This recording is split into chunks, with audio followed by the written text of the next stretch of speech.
Hi guys, we're here with Town Appliance and this beautiful refrigerator, GE Café, and I'm going to teach you how to put this fridge into Shabbos mode. Okay, so we're gonna begin by opening our refrigerator.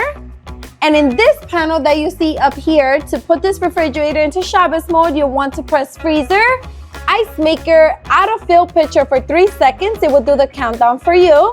And there you go. Your refrigerator is into Shabbos mode. So now I'm going to go ahead and show you how to put this refrigerator out of Shabbos mode and back into your regular settings. You're going to go ahead and open your refrigerator. In this panel that you see up here, we're going to be doing the exact same thing that we did to put this fridge into Shabbos mode. You're gonna press freezer, ice maker, AutoFill Pitcher. This time it doesn't do the countdown for you, but there you go. It's back into your regular setting and out of Shabbos mode. If you found this helpful, don't forget to follow us for more insights. If you have any questions or need any expert advice, visit townappliance.com or stop by one of our amazing showrooms.